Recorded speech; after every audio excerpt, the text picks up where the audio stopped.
Hi there, I'm Dylan, and today I'll be examining Jim Henson's 1986 classic, Labyrinth. Labyrinth follows a very typical type of hero's journey, coming of age. Countless texts and films have followed this format from Harry Potter to Star Wars. In these types of stories, characters not only experience maturation as a person, but also grow as a child into an adult. As we move through the story and identify the various hero's journey steps, we'll also examine how the coming-of-age archetype works into it. With that said, let's go! Our hero is 15-year-old Sarah, a very imaginative, yet somewhat self-absorbed and frustrated girl who is struggling to move from the safety of childhood into the responsibilities of adulthood. Sarah lives with her well-meaning father and stepmother, who she believes to be antagonistic. After finding her favorite teddy bear in her baby brother Toby's room, Sarah angrily wishes that he would be kidnapped by Jareth, the Goblin King. To her surprise, Jareth appears and offers her a crystal ball in return for the baby. Despite her refusal, Jareth whisks Toby away, telling Sarah that if she doesn't make it through the labyrinth in 13 hours, Toby will be transformed into a goblin. Sarah doesn't initially show reluctance. One of Sarah's strongest character traits is her determination. While she does occasionally become discouraged during her adventure, Sarah has no qualms about jumping right into the labyrinth to save her brother.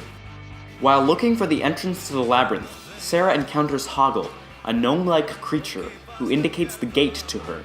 He reappears frequently in the film, acting as kind of a guide. Hoggle differs from the traditional mentor. He's very selfish, abrasive, and cowardly. He even betrays Sarah for fear of being dropped into the bog of eternal stench. But as the story goes on, he gradually learns the value of friendship through Sarah. In a way, they're both mentors to each other. The labyrinth is full of challenges which test Sarah's wits, will, and courage. She encounters goblins, evil doors, suspicious wise men, and these things. She also meets some allies, such as Ludo, a gentle giant with rock-summoning powers, and Sir Didymus, a noble foxhound warrior. These tests serve to represent Sarah's slow maturing, learning from each experience. Soon she will encounter her greatest test yet: temptation. Sarah is tempted by Jareth the Goblin King, who is desperately in love with her. He attempts to corrupt her multiple times throughout her journey, and almost succeed when Hoggle, fearing the bog of eternal stench, gives Sarah a poisoned peach from Jareth. Sarah falls into a trance and is transported into a sinister, hypersexualized masquerade ball, where she is drawn to Jareth and nearly is won over by him. Thankfully, she overcomes him and escapes the trance, rejecting Jareth's allure.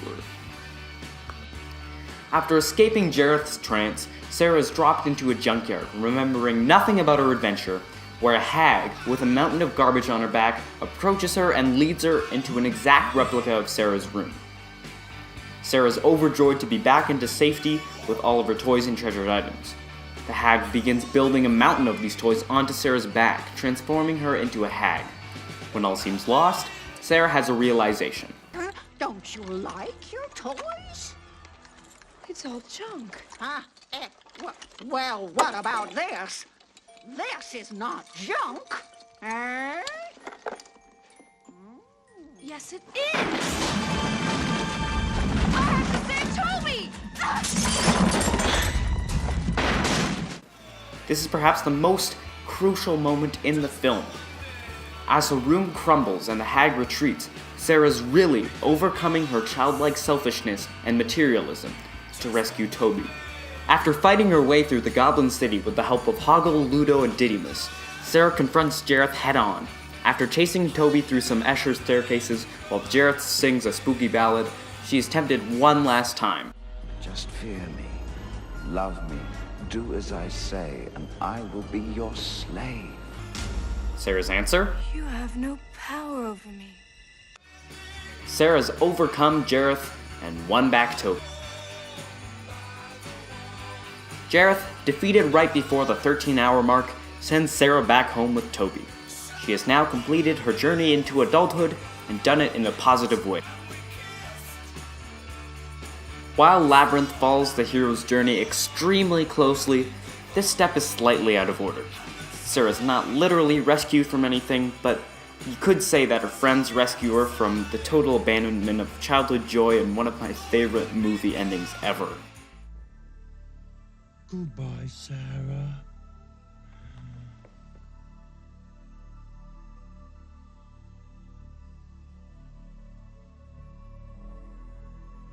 And remember, fair maiden, should you need us...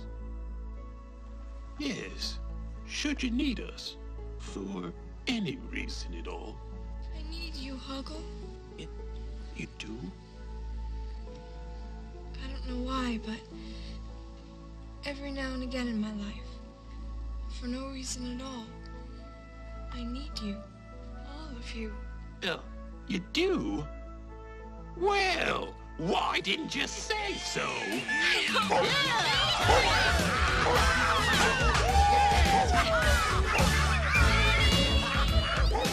We see Sarah gradually grow up throughout this whole film, from being subjected to romantic influence in the form of Jareth, to experiencing a departure from childhood needs through the destruction of her old room.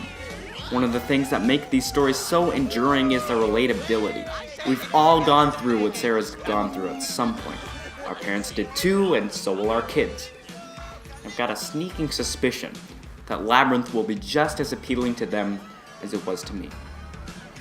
Thanks for watching.